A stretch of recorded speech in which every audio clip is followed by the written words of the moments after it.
I wanna get to know you.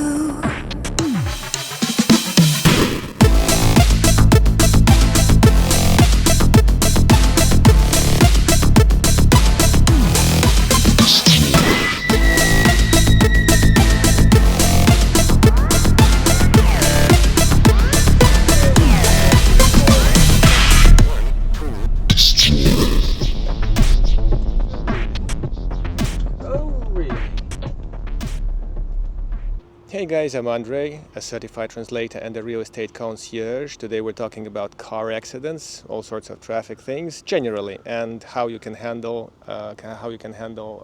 different sorts of accidents with your insurance, with the other party, with the police, just general talk. Before we move on to the core of this subject, I would like to thank the channel supporters, the Patreon guys, and especially Brian. Brian, all the best, and hope you'll fix the issues very soon. Thank you for supporting the channel. It helps to roll out the new videos with better sound and picture, most often. So let's talk accidents. Anybody driving a car, passengers or drivers, now we're interested in the driver part, are sometimes meeting with an accident of sorts.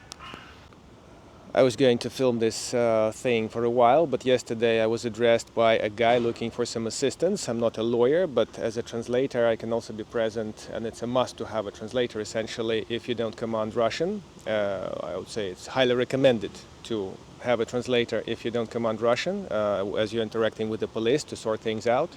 So a European guy on a car, on European plates, without any insurance. He bought a 5-day insurance just to cross Belarus into Russia. He never did, so he was rolling around. And ignoring the simple priority sign, he sped into the highway and collided with his truck, which, let's put it mildly, stretched his car. So now he has no insurance, so there's no coverage to the other party that he brought some damage upon. So question, what to do next? Since I'm not in the context of that situation and it's still ongoing, they're having a police meeting today. I'm not taking part in that. Firstly, make sure you don't need driving license certified translation. Secondly, make sure your insurance is valid and the EU insurance no longer covers cars in Belarus and in Russia. So directly you drive into here, buy a local policy. There are loads of agents out there selling medical policy if you can't buy one online, selling car policies. So get this part insured so as not to be, let's say, uncomfortable if something happens, and something may happen. And thirdly, my favorite, let's say, universal law, carry cash. Because with all your cards, which will not work, with all your other things, I don't know, other than cash, you'll need cash when it comes to sorting things out, like either shaking hands on the site or just fixing damage later. But this unpleasant thing will be just in your pocket. The solution will be in your pocket, not somewhere like send me some money, wire me, lend me, blah, blah, blah. Carry cash. Let's consider the most popular case that may happen. You're rolling in town, you're colliding into the other car, or he collides into you. Normally the guy from the back bears all the damage. And you don't want to call the traffic cops. It requires some expertise, some local command of the local prices for the maintenance, for the car fix.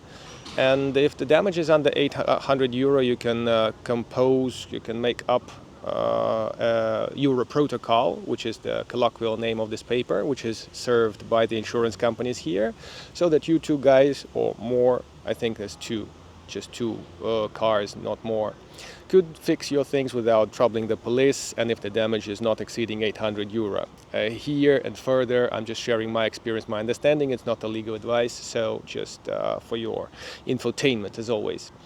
You'll fill that paper, take it to the insurance company of the guilty party, and one of the obvious things is that you sort out between each other who is the guy who caused the trouble. And the insurance will refund. Happened to me once in the courtyard. The guy scratched me, called me. Other two guys did not call me. And that's gonna be fixed fairly swiftly. Speaking of the other two guys who didn't fix it, I had several bumps and scratches by the cars who opted to leave the scene without notifying me or trying to shake hands or something. And if there were video surveillance, they'd lose their license for leaving the accident site, because an accident is a thing, an event when at least one car was in motion. So recently, another client of mine, he may be watching this video, so cheers, we did a good job. He rang me up. Immediately he knocked off someone's mirror. I showed up, conducted some little investigation.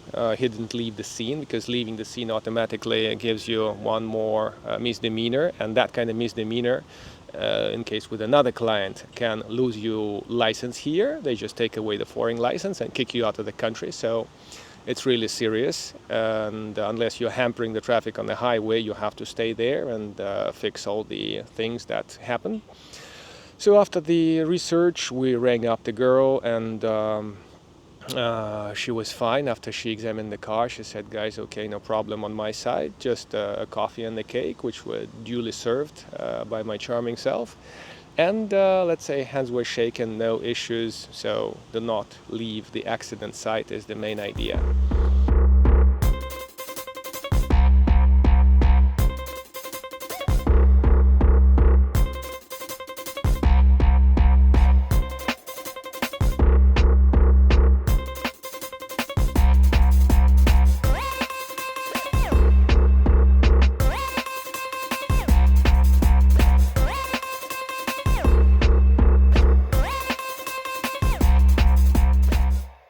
Last but not least, statistically not so important, that's why it's going to be the conclusion of the video, the wildlife accidents. Long time ago, when dinosaurs were still roaming around, that was a trouble because you were fined by everybody. Lately, this April, my charming little car got this rather unpleasant scratch. The bumper had to be replaced. About this much.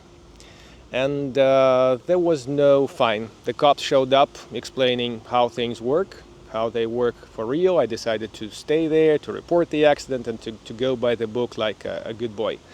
And basically the forester, the gamekeeper, was summoned to the same spot where the accident happened, and he collected the animal. And there was no charge or anything on his behalf, except he said, guys, it's second time in a day, will I get any sleep tonight? And that was it. So if you have a game accident, you just have to stop, report, and basically do all the same things, making sure that other folks don't hit you. So you put that triangle warning sign 5 meters behind the car in the city, 40 meters behind the car in the countryside, in the province. I believe this will be basically it. Unless you recall something that you may put in the comments, we can digest it in a separate video. I would just like to highlight again that you may need an active translator if you believe that you didn't really cause the accident, that the other party's guilt is being shifted upon you. You may play as a big boy and learn your lessons and practice your Russian yourself. I respect that, but then step 2 will not be calling me, because I'll be out of the context and unwilling to undo somebody's homework, let's say. So that's the best way to go. You take some time to think about things, summon your evidence, and yeah, the EU guy that dashed into somebody's truck did not have a dashboard camera. This would be the second best advice after having cash on you. Keep it in mind. There's no privacy law or anything like this allowing you to have one such device. It's highly recommended to have one, and the juicy videos may get you some YouTube hits. Thanks very much for watching the video. Support the channel if possible. Again, many thanks to patrons, and cheers from Belarus. Hopefully I'll see you here on a brighter occasion rather than some accident. Cheers from Minsk.